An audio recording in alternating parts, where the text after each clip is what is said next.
በሐዘን ጊዜ ብዙ አታምቡ፣ ብዙ አታልቅሱ፣ ተስፋ አትቁረጡ፣ አትመረሩ፣ ጥቁርና ከል አትልበሱ፣ ጸጉር አትንጩ፣ እንደ አሕዛብ አታልቅሱ። ይሄ ክርስቲያን ወግ አይደለም። ጨዋ የታረመ መልካም ጸባይ ክርስቲያናዊ ሕይወት ይዞ የኖረ ያርፋል፣ ለዘላለም ያርፋል። ጥቂት ጊዜ ይሰቃያል፣ ጥቂት ጊዜ ይቸገራል፣ ጥቂት ጊዜ ያጎነብሳል፣ ጥቂት ጊዜ ይመረራል፣ ጥቂት ጊዜ ይተክዛል፣ ጥቂት ጊዜ ያጣል። ለዘላለም ጊዜ ለማይቆጠርለት ሕይወት ግን በተድላ በደስታ በእረፍት ይኖራል። እልል እያል እየዘመር በአንድ አይናቸው እየሳቁ በአንድ አይናቸው እያለቀሱ እንደሚሸኙት ደጋግ ሰዎች እንሆን።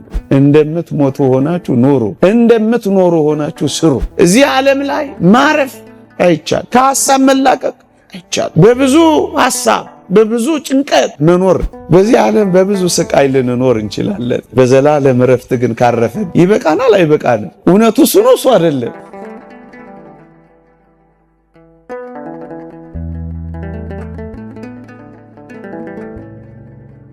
ካልሞትክ ሕያው አትሆንም። ለአጭር ደቂቃ የምንማርበት የትምህርታችን ርዕስ ነው። ካልሞትክ ሕያው አትሆንም፣ ወይም ካልሞትክ አትነሳም። በዚህ ሐሳብ ጥቂት ደቂቃዎች እንመካከራለን። የተወደዳችሁ ክርስቲያኖች፣ እግዚአብሔር እያንዳንዱን ነገር ለጥቅማችን እንኳን ሳይቀር ይቀይረዋል። ታስታውሳላችሁ የአዳምን መበደል፣ የሔዋንን መበደል እንዴት አድርጎ ለጥቅማችን እንደቀየረው ታስታውሳላችሁ። እግዚአብሔር ፈጣሪነቱን ብቻ አውቀን ኃያልነቱን ብቻ ተረድተን እንኖር ነበረ። በአዳም በደል ምክንያት ግን ይህንን እንኳን ሳይቀር ለኔና ለናንተ ያለውን ፍቅር ለመግለጫ አደረገው እግዚአብሔር። ልክ እንደዚህ ነው ወገኖቼ፣ ሞትንም እንኳን ሳይቀር እግዚአብሔር ለጥቅማችን አድርጎ ቀይሮታል። ወዳጆቼ፣ በተለይ ክርስቲያኖች አሁን በዚህ በአዲስ ኪዳን ዘመን የምንሞተው ለምንድነው ካላችሁኝ፣ አሁን ያለውን ቃል እደግምላችኋለሁ። ካልሞትን ሕያው ስለማንሆን ነው። ለምንድነው እንድንሞት እግዚአብሔር የፈቀደው ካላችሁኝ፣ ሕያው ሆነን ለዘላለም እንድንኖር ነው። ለዚህ ነው ካልሞትክ እኮ ሕያው አትሆንም የሚለን። ክርስቲያኖች እንደዚህ ነው ልንረዳው የሚገባው። ስንዴ ሲፈርስ፣ ስንዴ ሲበሰብስ፣ ስንዴ ከአፈር ሲለወስ፣ ስንዴ የጠፋ ሲመስል እውነት እንደዛ እንደማንረዳ እናውቃለን። ሊጠፋ አይደለም፣ እንደፈረሰ ሊቀር አይደለም፣ እንደበሰበሰ ሊቀር አይደለም። ለምንድነው ስንዴ የሚፈርሰው ካላችሁ፣ ፍሬ ሊያፈራ ነዋ። መልሱ ይሄ ነው። ታዲያ እኔና እናንተ እግዚአብሔር እንድንሞት የፈቀደው ለምንድነው ካላችሁኝ፣ ሕያው እንድንሆን ነው። ካልሞትን ሕያው ስለማንሆን ነው። ካልሞትን ስለማንነሳ ነው። አንዳንዶቻችሁ በጣም ብልጦች ናችሁ። ሕያው መሆን ትፈልጋላችሁ፣ መነሳት ትፈልጋላችሁ፣ ግን ምን አትፈልጉ? እና በምን በኩል ልትነሱ ፈልጋችሁ ነበር? እንዲህ አይነት ብልጥነት አሁን እዚህ ያስፈልጋል ወገኖቼ። በሐዲስ ኪዳን ነገሩ እንደዚህ ነው። የምንሞተው ምን እንድንሆን ነው? ሕያው ሆነን ለዘላለም ለመነሳት። ገብቷችኋል አይደል? አሁን ሰው ሲሞት ሊኖር እንደሆነ ታስባላችሁ? እስኪ በጣም ወዳጆቻችሁን የቀበራችሁ፣ በጣም ውዶቻችሁን በሞት የሸኛችሁ ምን ብላችሁ ነው የምታስቡት? አሁን እንደምነግራችሁ ተረድታችሁ ታውቃላችሁ? ሊኖሩ ነው የሄዱት ነው የምትሉት ወይስ ምንድን ነው የምትሉት? በቃ አይደለም የምትሉት? ግን እነሱ ምን ሊያደርጉ ነው የሄዱት? ንገሩኝ። ሕያው ለመሆን ሊኖሩ፣ እስኪ ሊኖሩ በሉ። ሊኖሩ ነው የሞቱት። እኛ በሐዲስ ኪዳን የምንሞተው የሚበልጠውን ትንሣኤ እንድናገኝ ነው። እየሰማችሁኝ ነው? የሚበልጠውን ትንሣኤ ተነስተን ለመኖር ነው የምንሞተው። አሁን የሚሞቱት ሊነሱ ነው። ምን ሊያረጉ ነው? ሊነሱ ነው። ክርስቶስ እንደተነሳ ሊነሱ ነው። የተወደዳችሁ ክርስቲያኖች እግዚአብሔር እንድንሞት ለምን የፈቀደ ይመስላችኋል? ወገኖቼ ካልሞትን ሕያው ስለምን ሆነ ብቻ አይደለም። ቅዱስ ጳውሎስ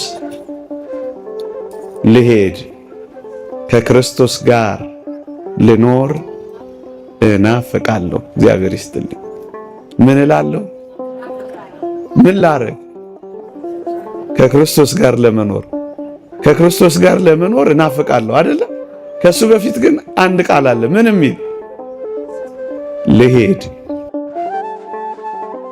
ወገኖቼ እዚህ ካሉ ሰዎች ጋር ከመኖር ከክርስቶስ ጋር መኖር ይበልጣል አይበልጥም? ለዚህ ነው ልሄድ ከክርስቶስ ጋር ልኖር እናፍቃለሁ ከሁሉ ይልቅ እጅግ የሚሻል ነውና ይላል። የሚሻል ነው ወገኖቼ። ሕያው ከሆነው አምላካችን ጋር የምንኖረው ግን በሞት በኩል ምን ስናረግ ነው? ስንሄድ። ስለዚህ አሁን የምንሞተው እግዚአብሔር እንድንሞት የፈቀደው ከክርስቶስ ጋር ከራሱ ጋር ለዘላለም ምን እንድናደርግ ነው? እንድንኖር ነው። እንድንኖር ነው። ይሄ ደስ ይላል? ደስ አይልም?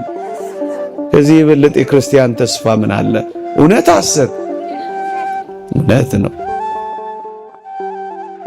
ለምንድን ነው እግዚአብሔር እንድንሞትና ሞትን እንድንቀምስ እንድንፈርስ እንድንበሰብስ የፈለገው? ለምንድን ነው? እየነገርኳችሁ አይደል? ሶስተኛ ነጥብ ልንገራችሁ። እግዚአብሔር እንደገና ውብ አድርጎ ሊሰራን እጅግ ውብ አድርጎ። ቅዱስ ጳውሎስ እንዲህ ይላል፣ በውርደት እንዘራለን፣ በክብር እንነሳለን። በድካም እንዘራለን፣ በኃይል እንነሳለን። በመበስበስ እንዘራለን፣ ባለመበስበስ እንነሳለን። ታዲያ ይሄ ጥቅም ነው? ጥቅም አይደለም። ደካሞች ብርቶች ሆነን እንወጣለን። ይሄ የሚበሰብሰው ስጋችን የማይበሰብሰውን ዓለም ሊወርስ ስለማይችል የማይበሰብስ ሆኖ ይወጣል። ስንዴ ሲያፈራ እንዴት ውብ እንደሆነ ሰሞኑን ወጣ በሉና ወደ መንገድ ተመልከቱ። ከዚያ በላይ ውብ ሊያደርገን ነው እግዚአብሔር እንድንሞት የሚፈቅደው። የክብር ዕቃዎች ክብሩን እንደ መስታወት እያብለጨለጭን የምናሳይ መልኮቹ እንድንሆን ነው እንድንሞት የሚፈቅደው። ወገኖቼ አንድ ነገር ልንገራችሁ እስኪ። ይህ ዓለም የድካም ነው የረፍት ነው? መጀመሪያ እሱ ልጠይቃችሁ። የድካም የረፍት እየሰማችሁኝ ነው? እዚህ ዓለም ላይ ማረፍ አይቻል፣ ከሐሳብ መላቀቅ አይቻል። በብዙ ሐሳብ በብዙ ጭንቀት መኖር። እዚያኛው ዓለም ግን ይሄ እርፍ ነው የምንለው። ወደዚህ ረፍት ነው። ለምን እግዚአብሔር እንድንሞት ፈቀደ? እዚህ እንዳንኖር ከውዶቻችን ጋር እንዳንቆይ አይደለም፣ እንድናርፍለት ስለሚፈልግ ነው። እግዚአብሔር እንድናመሰግነው፣ አርፈው እንደሚያመሰግኑ ሲያመሰግኑ እንደሚያርፉ እንደ መላእክት እንድንኖር እግዚአብሔር ስለሚፈልግ ነው። እሱ ነው የሚለን በጌታ የሚሞቱ ሙታን ብፁዓን ናቸው ከድካማቸው ያርፉ ዘንድ ስራቸው ይከተላቸዋል ይላል። ወገኖቼ የታመሙ እየታመሙ እንዲሁ ይቀጥሉ፣ የተራቡ እየተራቡ እንዲሁ ይቀጥሉ፣ የተጨነቁ እንዲሁ እንደተጨነቁ ይቀጥሉ፣ የተሰቃዩ እየተሰቃዩ እንዲሁ ይቀጥሉ፣ ያዘኑ እንዳዘኑ እንዲሁ ይቀጥሉ፣ የተከዙ እንደተከዙ እንዲሁ ይቀጥሉ። ይሄማ ግፍ ነው። እግዚአብሔር ማሳረፊያው መንገድ ነው። ሰው አይገባንም እንጂ አይገባን። ይህ እግዚአብሔር ስጦታ ነው። እንደ ጸጋ ነው ቅዱሳን የሚቆጥሩ። ለማረፍ ነው። ለማረፍ እረፍ እንድንል ለማረፍ። ይሄንን እናምናለን ክርስቲያኖች። ስትቀብሩ ስትሸኙ ይሄንን እያሰብን ሊሆን አይገባም። ስንኖር ይሄንን እያሰብን ሊሆን አይገባም። ለምን እንሞታለን? ልናርፍ ነዋ። ልናርፍ ነዋ ወገኖቼ። በዚህ ዓለም በብዙ ስቃይ ልንኖር እንችላለን። በዘላለም እረፍት ግን ካረፍን ይበቃናል አይበቃንም? እውነቱ እሱ ነው እሱ አይደለም? ፍጻሜውን ሳታዩ ማንንም መከረኛ፣ እድለኛ፣ ባለጸጋ፣ ደሃ እንዳትሉ አደራችሁ። እየሰማችሁኝ ነው? እንዳላዛር ኖሮ እንዳላዛር ማረፍ ይሻላል። በምቾት በድሎት በቅምጥልነት ኖሮ ለዘላለም ከመሰቃየት እውነት አሰብ። ለዛ ነው እግዚአብሔር እንደዚህ የሚያዘን። የታረመ መልካም ጸባይ ክርስቲያናዊ ሕይወት ይዞ የኖረ ያርፋል፣ ለዘላለም ያርፋል። ጥቂት ጊዜ ይሰቃያል፣ ጥቂት ጊዜ ይቸገራል፣ ጥቂት ጊዜ ያጎነብሳል፣ ጥቂት ጊዜ ይመረራል፣ ጥቂት ጊዜ ይተክዛል፣ ጥቂት ጊዜ ያጣል። ለዘላለም ጊዜ ለማይቆጠርለት ሕይወት ግን በተድላ በደስታ በእረፍት ይኖራል። ይሻላል አይሻልም? ከመረጣችሁ እንደዚህ ኑሩ። የምንሞተው ለዘላለም ለማረፍ ነው። የምንሞተው የከበረ ዕቃ የከበረ ሰውነት ይዘን ለመኖር ነው። ከክርስቶስ ጋር ለዘላለም ለመኖር ነው። የበለጠውን ትንሣኤ እንድናገኝ ነው። ኃጢአታችን እንዲከለከል ነው። ስለዚህ ካልሞትክ ምን አትልም? ካልሞትን ምን አንሆንም? ለዚህ ነው እግዚአብሔር እንድንሞት ምን ያረገው የፈቀደው። ስንዴ ሲፈርስ ሲበሰብስ ፍሬ ሊያፈራ እንደሆነው ሁሉ እኛም እንደዚሁ ነው የምንሞተው ለዘላለም ሕያው ሆነን ለመኖር ነው።